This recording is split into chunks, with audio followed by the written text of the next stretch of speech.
Dapat si Bongbong Marcos humarap sa media. Huwag kang tumago kay Claire. Puro ka kay Claire. Puro ka kay Claire. Baka mamaya magselos yung asawa mo. Black ayan ka na naman. Ha? Oh. Nako. Ito yung sinasabi natin na puro ganito si Bongbong Marcos.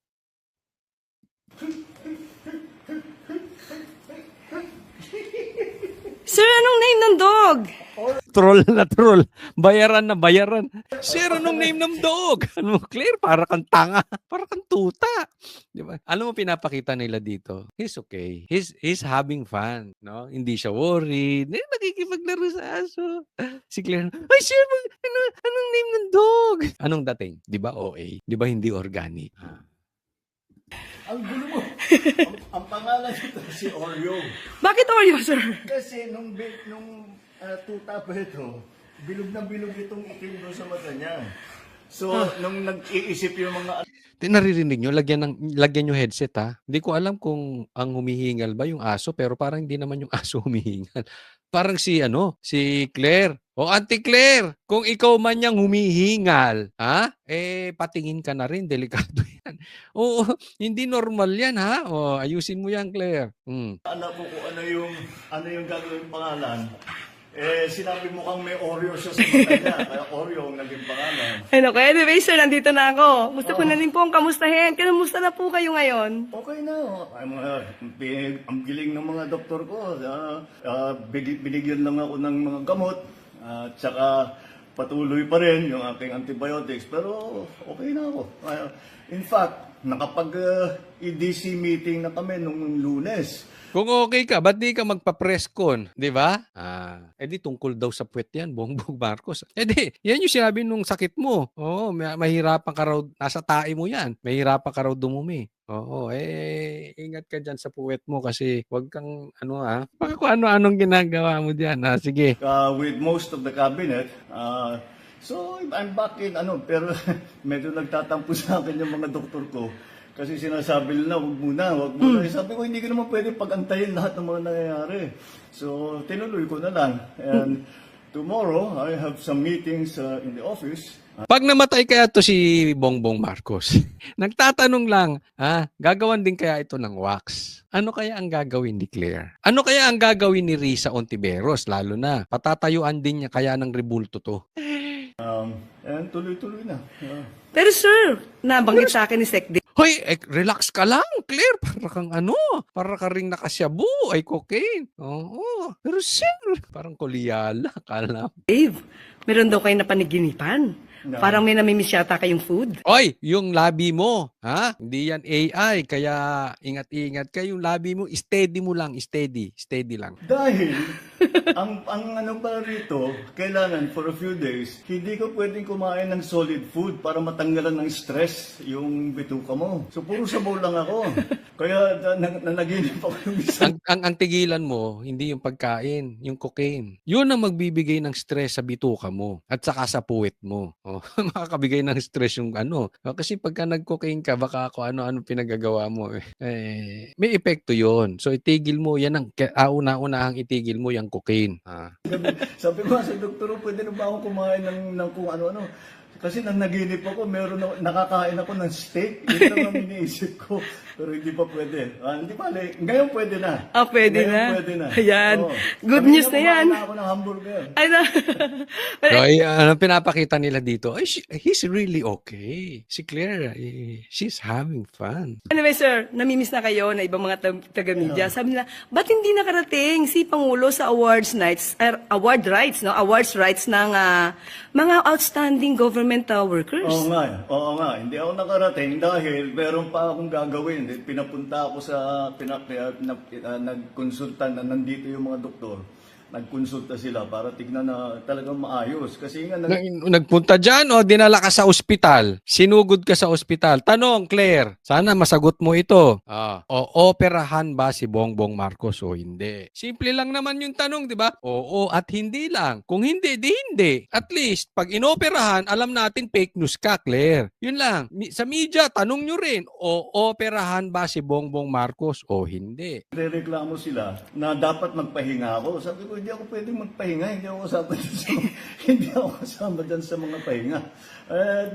wag mo sana. Maraming salamat sa lahat ng tao na that have been concerned about my health at maraming nagpadala na Hindi, sa totoo lang, hindi ko gusto, no? Pero maraming tao gusto ka nang mamatay. Hindi sila concerned sa'yo. I mean, hindi ko sinasabing tama yung sinasabi nitong mga taon to na mag-wish ka na mamatay. Wag po natin gagawin yung kahit kanino. Pero hindi natin masisisi sila dahil sa pahirap na ginawa mo sa Pilipinas. Ang daming naghihirap sa Pilipinas dahil sa'yo. ang mga mensahe na gumaling ka na kagad. Sabi ko, nagpapasalamat ako sa kanila. Thank you for your concern. But I said, I got the best the best possible medical care that you can have. And that's why I'm already back in harness. Ito, paalala lang you may have the best medical support. Pero tatandaan natin, maraming mayayaman. Anong nangyari? Patay din. Kaya Bongbong Marcos, mamamatay ka din. Hindi, lahat naman tayo mamamatay di ba? Ang iisipin natin, Bongbong, kapag namatay ka tonight, wala kang mabibitbit kung saan ka man pupunta. Iiwan mong lahat. Yang bilyon mo, iiwan mo yan. Yang droga mo, iiwan mo yan. Yang posisyon mo, iiwan mo yan. Baka mamaya ang pumalit pa sa'yo, yung love ng masakit yun para sa'yo. Anong punto natin? Dapat tayo lagi nating iniisip, paano ba tayo magsisilbi sa kapwa natin? Kasi yung karakter lang ang pwede nating mabitbit sa langit. Kung pupunta ka sa langit, hindi naman ako maghuhusga niyan. In short, wala kang madadala. Kaya ako nakikita ko parang meron na nga yung nagkaroon ng parang nag-second life na katulad nila Boying, itong ang tatanda na, may mga dami ng sakit, na inaatubag pa rin pera, power. Di dapat yun, namumulat ka na di ba? Namumulat ka na sa katotohanan, wala ka namang madadala dito. Di ba? Di, ayusin mo na yung tumulong ka na, marami kang pera, tulong ka sa iba. Di ba? Kaya tuloy-tuloy. Tomorrow, gusto ko nang batiin yung PNP natin. Dahil bukas PNP anniversary, the creation of the PNP. And I wanted to greet them all. In fact, I made a video of that earlier today. Sir, mapapagalitan nga po kayo ng doktor nyo kasi ang balita, yung EDC meeting, umabot yata ng halos 2 oras. Mga Ang tawag dyan, pinifeed niya na. Pinifeed na itong pinagtataguan niyang sa palda si Claire kung saan yung topic. Ay, mayroon akong nabalitaan na inabot. Sabihin mo, Bongbong Marcos, na inabot ka ng 2 oras, nagtatrabaho ka kahit may sakit. So, okay ka na. Yun ang ibig sabihin ni Claire doon. about 2 hours, a little more than 2 hours. Di ba? Ang peke, no? Ang drama ng dating ni Claire. Parang, kinikilabutan ako. Parang, I feel niya. Kulang na lang maging first lady ka, Claire. After the EDC meeting, sir, ano yung maaari nating ibigay na magandang balita sa ating mga kababayan? Well, but ito yung usually ang EDC, this is the Economic Development Council, which is under the DepDev, Department of Leading. Development. Forward natin, walang kwenta sa Kailangan palitan yung mga... Ganyan talaga yan, 2 oras kasi hindi pwedeng madaliin yan You cannot rush that because importante masyado and we're talking about some very important projects. And tinitingnan natin today. So, after that, today, sir... Today, meron nang gustong ipasok si Claire, makinig ka. Importante yan. After that, after that, Claire? Na-swear-in ko na si General Natates at saka na-promote na siya sa 4-star General. Opo, congratulations, General Natates. Congratulations. Yes. Sir, after ng 2 hours, wala ba kayong naramdaman na masakit sa inyo? Ay, wala naman. Dahil wala na naman akong nararamdaman Kaya naman pumayag na ako nang gumawa ng meeting. Dahil wala kaya ko na naman In fact, nung sinasabi magpahinga ka, medyo na-bored ako nung weekend. Sinasabi ko, no, I have to do something. Sabi ko, so binasa ko na lang lahat ng brief ko. Ayun. Yun pala. So pag naboboard si Bongbong Marcos, binabasa niya yung brief. Pinglakson! Ay, ano to? baka may ano din yan, ng Pinglaxon. Pero ibig sabihin niya, pag naboboard siya, nagtatrabaho, hindi ba nagko-cocaine? Hindi ba nagko-concert? Pero pansin nyo, parang nangayayat si Bongbong Marcos, ha? Hindi nyo ba napansin? Medyo up to date na ngayon ako. Ayun na, sir. Wala talagang pahinga kahit na merong nararamdaman. Ay, sipsip! Alin to si Claire? Ay, Claire! Grabe ka kasipsip! Kulang na lang, himurin mo yung puwet ni Bongbong Marcos. Ay, Dapat nga magpapahinga ako, pero hindi pwede. Importante. Maraming ginagawa. Yon. Sir, Yan. nabalitaan niyo na po ba itong si Kong Sandro nag-inhibit sa usapin tungkol sa impeachment? Ano po, nag-usap na po ba kayo? Hindi. Ang katotohanan, hindi nabalitaan ko sa news din. Hindi niya sinasabi sa akin. Pero tama yung ginagawa niya. That's very proper. Dahil I am his father. And siyempre meron siyang bias for me. Kahit pilitin mo na walang bias, meron talaga siya. Sana naman magkabayas siya, no? Dahil anak mo siya. But, Pero hindi, sir eh. Hindi eh.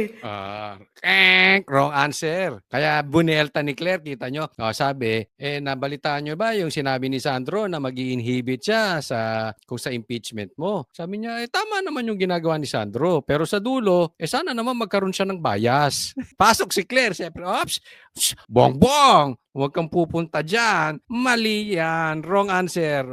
Pero hindi, sir eh. Hindi eh. Diba? Nililid niya, teka muna, wag mo na ituloy yan. hindi, pero tama yan. He should recuse himself. He should Belta na naman si Bongbong Marcos. Papunta na siya ron eh. Iba yung pinupuntahan niya, pero naisip niya sana magbayas ka pumunta ron.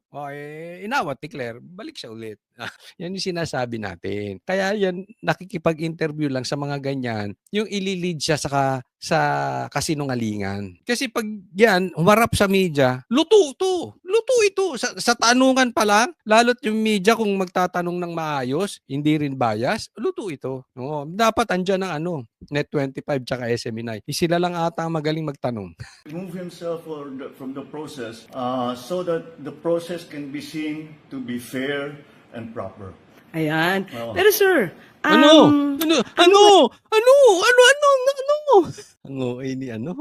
Parang nagdadalaga ka, Claire. ngayon, ang masasabi niyo sa ating mga kababayan na nag-aalala sa inyong kalusugan? Walang nag-aalala sa kalusugan niyan. Gusto nga na nilang mamatay ito eh.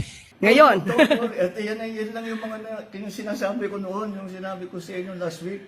Ito yung mga inaantay na ako mamatay. Huwag kayong excited. Nasumobra na naman ang pagka-excited ninyo. Andito pa ako. I'm running the government. We're doing everything that needs to be done. Ano kung mamatay ka? Fake news ka na naman, katulad ni Claire. Walang patid ang trabaho ng gobyerno. Pero sir, marami pong suporta na nagmumula talaga sa ibang mga kababayan natin na pinagdarasal po ang maganda niyong kalusugan, ang maayos na kalusugan. Ako talaga, sa totoo, pinagdadasal ko si Bongbong Marcos. Ang dasal ko, Lord, sana ma-expose yung mga magnanakaw. Hindi, ito ang dapat panalangin natin sa Panginoon. Ma-expose yung mga magnanakaw. Yun lang, dun lang. Kasi pag na-expose yung mga magnanakaw, yan one step closer tayo sa A New Philippines. Maraming salamat. Kaya nga nagpapasalamat ako sa kanila dahil nung nabalitaan nga na meron akong diverticulitis, ang daming nagsabi, meron din ako niyan. Yung kapatid ko, ganyan. Yung kaibigan ko, ganyan. Ay, papasalamat ako sa kanilang lahat dahil napakaganda naman malaman na napakarami na nag-aalala sa akin. Ayan. So, pinapakita na normal lang. Yung sakit niya, normal lang. Maraming nagkakaroon yan. Ganun lang. Thank you sa inyo lahat. Sir, alam niyo ba yung huling video na kinunan ko sa inyo? Akala ng iba, sa ganda yata ng pagkakagawa ko dito, using my cellphone, AI. Baka naman pwedeng magpa-selfie na lang ako, sir. Kaya ba, sir? Ayan Ayan ako. Hello po. Para... Hindi to AI. Hindi to Wow, AI. namayot talaga ako. Ako, sir. Namayat ka. Tigil mo yung cocaine. Ikaw, Claire, nanaba ka. Busog ka eh. Busog ka, tingnan mo. Kamukha mo na si Michael B.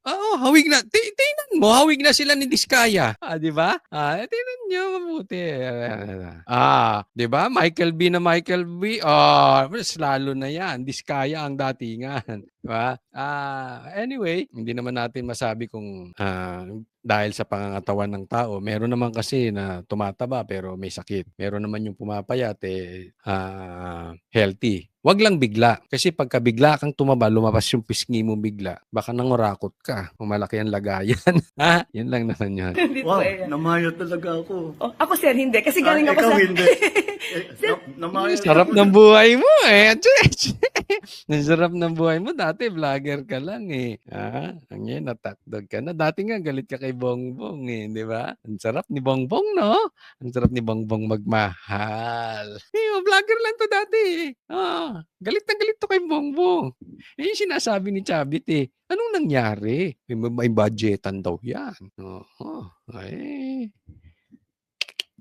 Dahil nga puro sabaw for 3 days.